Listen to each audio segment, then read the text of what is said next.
Jangan lupa bahwa masa jabatannya hanya 4 tahun. Sekarang tinggal 5 tahun. Sekarang tinggal 4 tahun lagi. Nah, tinggal 4 tahun itu tidak lama. Nah, sekarang beliau mau berhenti dengan terhormat pada akhir periodenya 2024 atau mengalami nasib seperti Soekarno dengan Soeharto. Iya. Itu saya sebagai warga negara yang baik, saya ingin nasihatkan. Ini saudara, ini nasihat ya. Ya.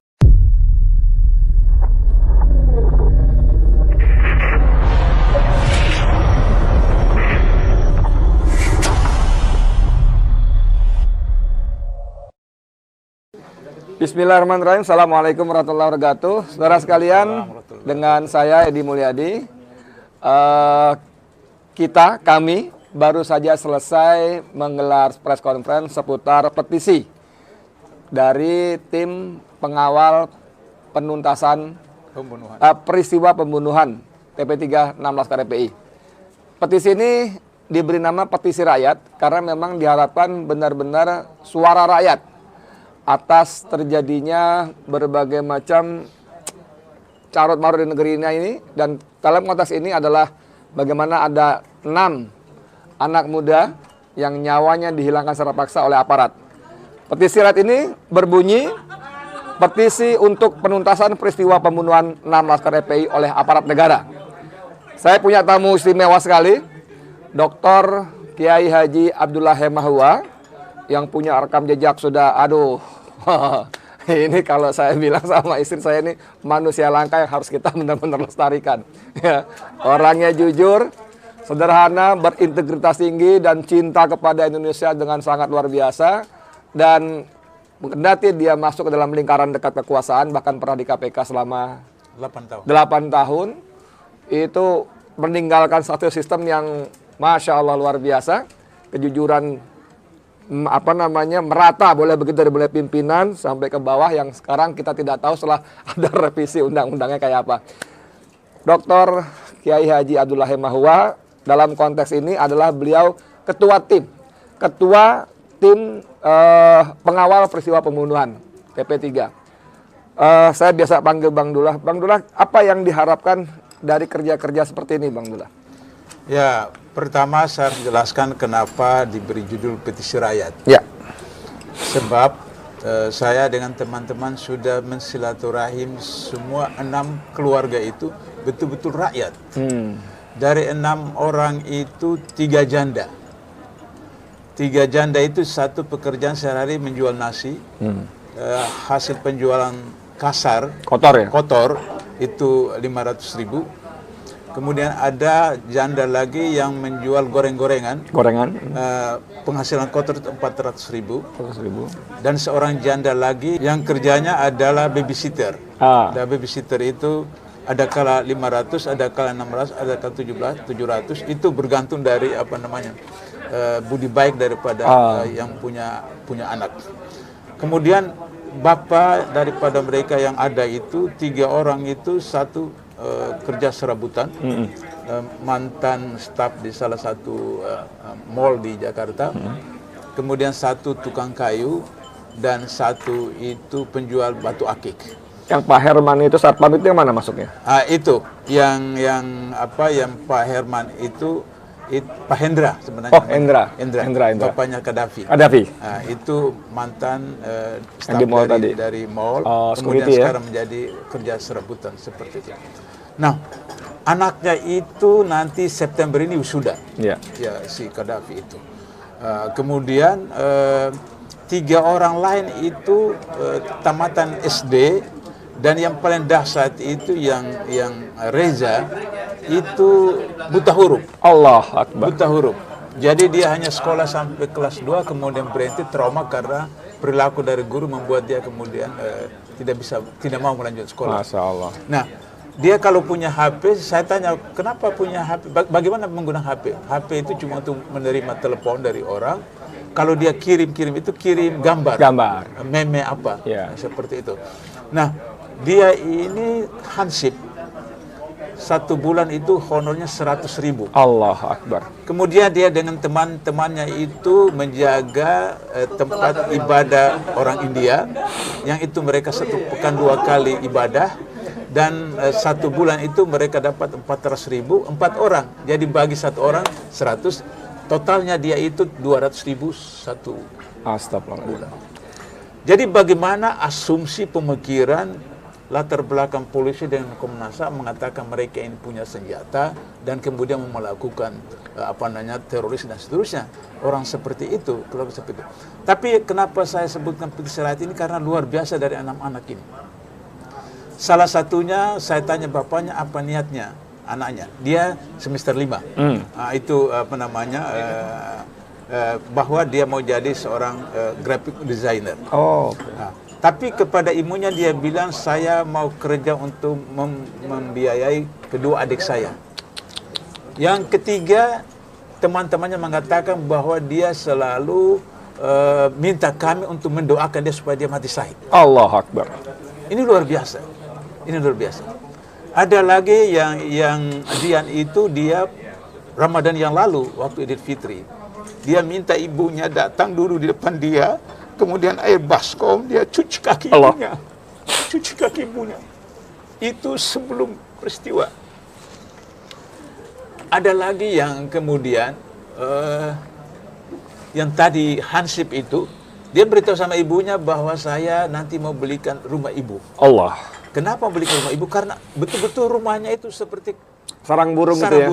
1,5 kali? 1,5 kali 2 meter. 2 meter, 3 meter saudara. Anda bisa bayangkan nggak orang hidup tinggal di lahan, di rumah yang sama sekali nggak layak disebut rumah, luasnya 1,5 kali 2 meter, 3 meter. Itu berapa keluarga? Berapa jiwa? Jadi saya tanya, kalau tidur di mana? Maka ibunya dengan 2 anak gadisnya tidur di situ. Di situ. Terus kemudian 2 saudara laki di atas, sama seperti itu juga. Kemudian tidak punya pekarangan, di bawah ada sumur umum. Kemudian ada kamar kecil untuk mungkin 1x2 juga, itu untuk dapur seperti itu. Itu rumahnya siapa? Rumahnya Reza. Yang buta huruf itu ya? Yang buta huruf Allah itu. Akbar. Buta huruf. Nah, Masya Allah, luar biasa, subhanallah, dia berniat untuk berjanji untuk belikan rumah kepada ibunya, dan itu terpenuhi setelah dia meninggal. Allah. Setelah dia meninggal, maka kemudian santunan dari masyarakat, netizen, apa segala macam, terkumpullah 132 juta, maka saudara-saudaranya beli tanah 72 meter di Cibinong, yang itu akan seperti itu.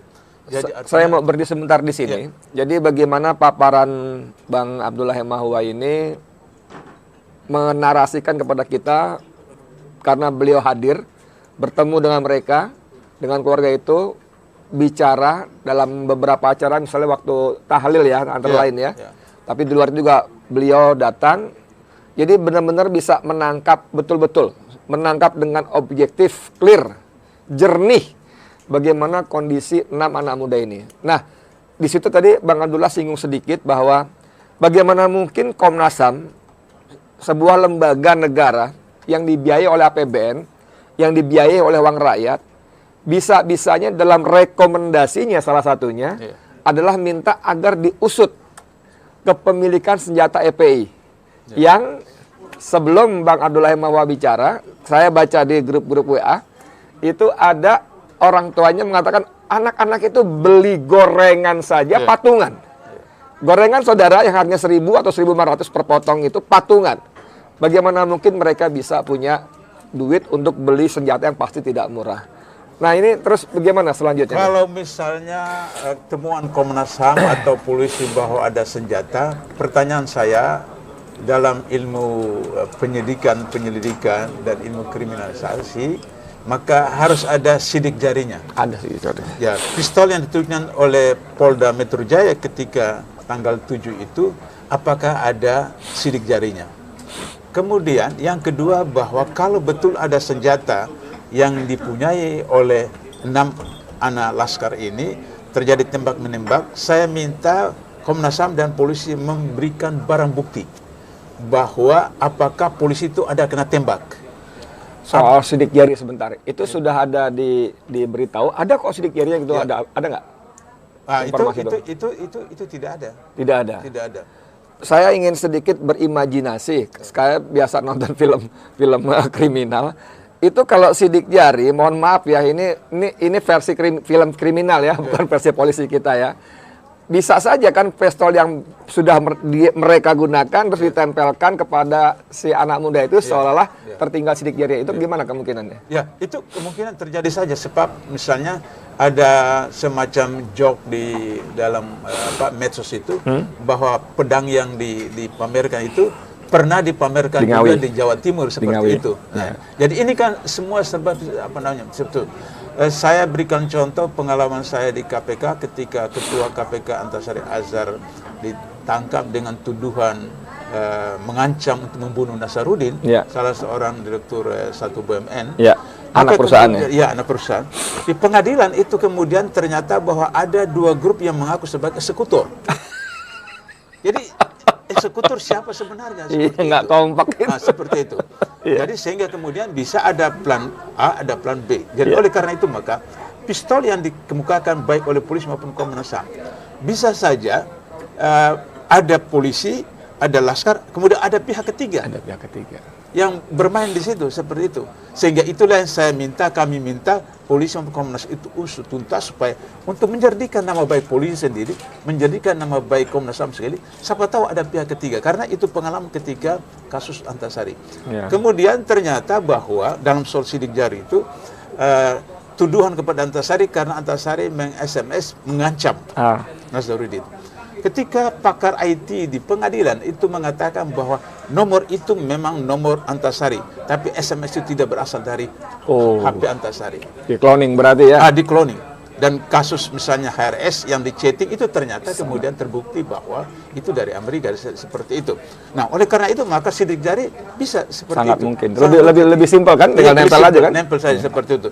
Misalnya biasa kalau sudah ada mungkin Ustadz Edi bisa praktekkan juga, misalnya kalau mau nikah lagi lantas istri tidak mau, undang-undang perkawinan menyatakan harus persetujuan istri, maka lagi istri tidur jempolnya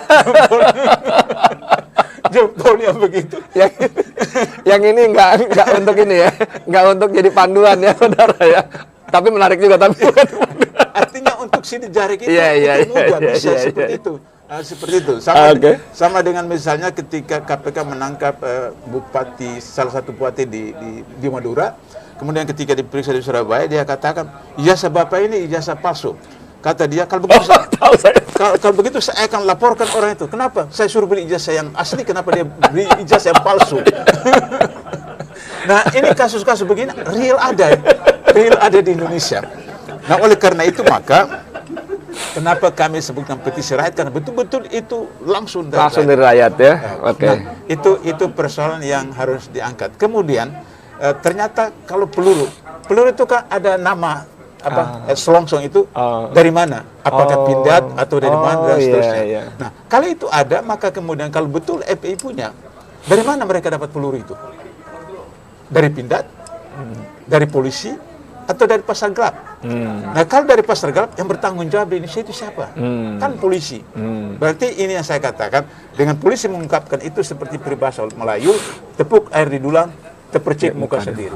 Nah, ini yang saya maksudkan supaya bisa menjernihkan nama baik polisi, bukas dan tuntas. Saudara, Anda simak baik-baik nggak kata Bang Abdullah tadi, bagaimana tuntutan desakan untuk membuka itu bisa memperbaiki citra, kinerja, nama baik polisi dan Komnas HAM. Ini orang betul-betul mulia sekali. Ketika semua orang marah, sudah hampir semua menuduh, ya.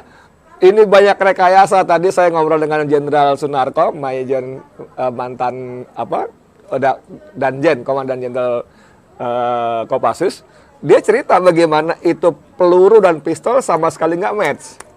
Itu cerita bagaimana revolver tuh kaliber sekian dan sebagainya, peluru yang menunjukkan kaliber sekian itu nggak match. Nah, ini ada orang begitu mulia masih memikirkan nama baik institusi negara, polisi dan Komnas HAM.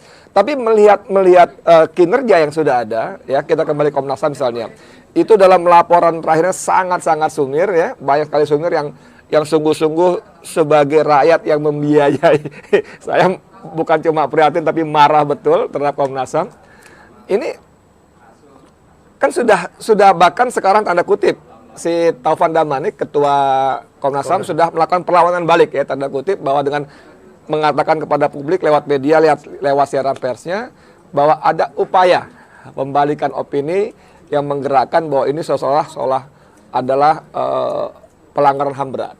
Nah, statement-statement seperti ini sangat bisa disimpulkan bahwa dia memang defense dan melawan bahkan.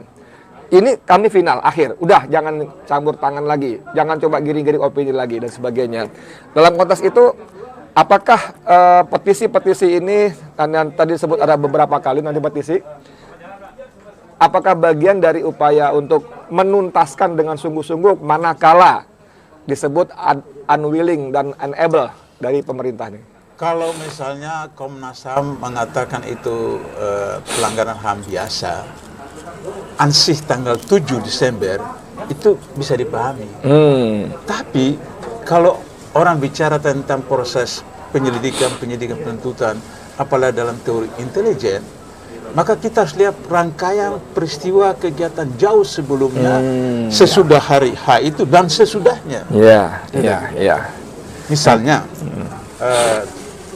ini fokusnya kan HRS. Desember 2019, saya dan beberapa teman jumpa HRS di Mekah. Beliau memperlihatkan kepada kami pernyataan dari imigrasi Arab Saudi bahwa mereka ditekan, dilarang untuk kemudian dari pemerintah Indonesia untuk HRS tidak boleh keluar dari Arab Saudi. Itu selama bersekian tahun. Terus tiba-tiba beberapa bulan lalu itu seperti dikasih bebas. Ada apa seperti itu? Sehingga dengan demikian maka kemudian ini adalah rangkaian-rangkaian. Yang kedua adalah bahwa secara sistematis misalnya ada perintah menurunkan baleho, ada ini dan seterusnya. Ada apa? Sampai belum pernah terjadi di dunia tentara yang menurunkan baleho. Dan itu bukan job mereka. Iya, sama sekali bukan. Itu job Babinsa atau kata Satpol PP lah ya. Ya, paling tinggi Satpol PP seperti itu. Jadi ada mekanisme seperti itu. Yang ketiga, kalau misalnya betul-betul mereka view pure, itu beberapa hari sebelumnya di medsos bahkan di mainstream, HRS itu akan pulang tanggal sekian, acaranya akan menikahkan, acara maulid dan acara belah. Itu semua tahu. Lantas kenapa pemerintah ini polisi tidak mengantisipasi? Berarti ada skenario seperti itu. Kemudian kalau dalam konteks itu pembiaran ya. Pembiaran. Supaya tanda kutip lagi nih, mohon maaf nih, dalam halu asumsi orang awam ini memang sengaja supaya terjadi, supaya nanti bisa buat bahan. Oke. Nah, kemudian ketika sudah di rumah di Petamburan, kemudian ada kejadian begitu, lantas dituduh seperti melanggar protokol kesehatan. Pertama kali di dunia, khususnya Indonesia, ada orang yang bayar denda 50 juta cash. Hanya HRS. Kita lihat bagaimana pilkada di Solo, anaknya Pak Lurah, di Medan, mantunya Pak Lurah, dan seterusnya. Ketua MPR waktu buat acara luar biasa, dan berbagai pejabat. Tidak ada. Tidak ada. Bahkan kemudian yang di jalanan itu disuruh push up, nyapu segala macam. Ini 50 juta cash. Lantas kemudian untuk kasus yang sama dipidanakan. Dalam sistem hukum satu peristiwa tidak boleh. Double hukuman. Seperti itu. Nah, ini Yang ketiga adalah kalau misalnya mereka menganggap beliau itu apakah saksi, tersangka dan seterusnya, lantas melakukan penguntitan, maka kemudian penguntitan itu adalah suatu proses untuk mencari fakta data, tapi harus tidak diketahui oleh siapapun. Oh iya, namanya menguntit. Menguntai kan berarti melihat yang dilihat nggak tahu. Iya. Jadi kalau menguntit berarti kan jarak jauh. Jarak jauh, katakan 1 kilo 500 meter. Terus bagaimana bisa kemudian terjadi clash atau zigzag? Berarti polisi melanggar SOP. Ya. Dalam KUHP tentang proses surveillance seperti itu. Ya, saya kan bagaimanapun 8 tahun di KPK, saya tahu teman-teman bagaimana melakukan surveillance. Itu siapapun, jangankan subjek, objek, teman sekantor pun tidak tahu. Dalam keadaan surveillance. Dan ini kemudian lantas kemudian dianggap bahwa ini melanggar apa namanya atau menghadap petugas. Yang petugas yang mana? Nggak ada tanda-tanda Tidak ada sama tanda. nggak ada Mobilnya identitas. tidak mobil dinas, kemudian itu Tidak berseragam, tidak berseragam. tidak menunjukkan ID card ya. Dalam teori, siapapun jika ada orang yang nguntit, pasti ini penjahat. Ya, ya, ya. Sehingga secara reaksioner manusiawi pasti dilakukan protes itu. Apalagi ada keterangan bahwa mobil itu mengeluarkan tangan begini, Oh, iya. lantas kemudian Nggak boleh. ada kelihatan Tatonya. tato. Berarti penjahat. Ya. Penjahat. Apakah yang di dalam itu polisi penjahat atau penjahat betul? Itu terserah. Atau penjahat polisi. Atau Jadi saudara, sebentar, saya ingin berhenti sebentar tentang penguntitannya. Kalau kita lihat di kamus, yang namanya mengintai, ya mengintai itu kita ngintip atau apapun namanya, yang kita lihat, yang kita perhatikan, yang kita cermati, yang kita amati tidak tahu bahwa kita sedang lihat. Kalau menguntit, kita mengikuti orang, yang kita ikuti tidak tahu. Tapi baik dari voice note yang beredar maupun keterangan polisi atau bahkan laporan dari Komnas HAM, ini bahkan mereka masuk ke dalam rombongan, memotong rombongan. Jadi bukan menguntit lagi nih.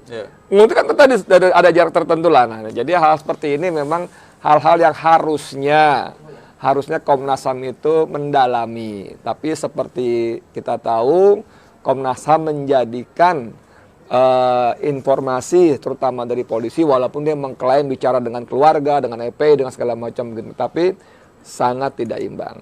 Nah, Bang Dula sebagai penutup, apa yang diharapkan dari petisi semacam ini? Apakah tadi di awal Bang Marwan Batubara menyebut bahwa petisi ini terutama ditujukan pada Presiden Republik Indonesia, ditujukan kepada DPR RI. Tadi Pak Amin Rais dalam keterangannya juga akan minta waktu supaya TP3 bisa diterima kalau Presiden menganggap ini bukan main-main. Nah, apa yang diharapkan dari semuanya ini? Ya, pertama agar supaya tidak ada jadi presiden buruk kepada masyarakat bangsa negara yang akan datang, bahwa kalau 6 orang ini dibiarkan tidak ditangani secara jujur, transparan, baik melalui pengadilan HAM berat dalam negeri maupun oleh ICC di internasional, maka ini akan terjadi musibah yang terus berulang-ulang. Nah, karena itu maka saya menyarankan kepada Presiden, kalau beliau negarawan, itu segera memecat pihak-pihak terkait, membentuk apa yang diinginkan oleh petisi rakyat, pansus oleh DPR, dan bila perlu, meskipun kita sudah buat ini, bila perlu beliau buat TGPF, karena TGPF itu adalah domain daripada Presiden. Nah, seperti itu. Sehingga kemudian dengan TGPF berarti unsur dari luar ikut, unsur dari masyarakat ikut, dan seterusnya, sehingga kemudian itu transparan. Yang ketiga, kalau Presiden tidak lakukan itu, DPR tidak lakukan itu, jangan lupa bahwa masa jabatannya hanya 4 tahun. Sekarang tinggal 5 tahun. Sekarang tinggal 4 tahun lagi. Nah, tinggal 4 tahun itu tidak lama. Nah, sekarang beliau mau berhenti dengan terhormat pada akhir periodenya 2024 atau mengalami nasib seperti Soekarno dengan Soeharto. Itu saya sebagai warga negara yang baik, saya ingin nasihatkan. Ini saudara, ini nasihat ya. Pak Polisi terutama jangan diterjemahkan sebagai ancaman. Ini nasihat. Ya. Ada sejarah pemimpin-pemimpin besar kita, Soekarno, Soeharto itu luar biasa jasanya, dahsyat sekali dan kuat sebagai penguasa kuat. Tapi berakhir dengan tragis dan ironis ya. Soekarno itu proklamator ya. Pejuang bangsa dan seterusnya. Meninggal dalam status tahanan rumah. Diusir dari istana.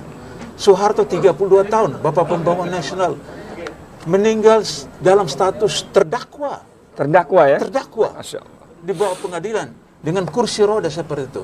Apakah Pak Jokowi juga akan mau mengulang yang ketiga? Mengulangi hal yang janganlah ketiga, ya, jangan ya. Mas Jokowi jangan ya. Ya, saya sarankan pada Pak Jokowi lebih baik ikuti petisi rakyat, ikuti kemauan rakyat mayoritas agar supaya persoalan ini diselesaikan yang baik dan Anda menyelesaikan tugas Anda juga dengan baik. Amin.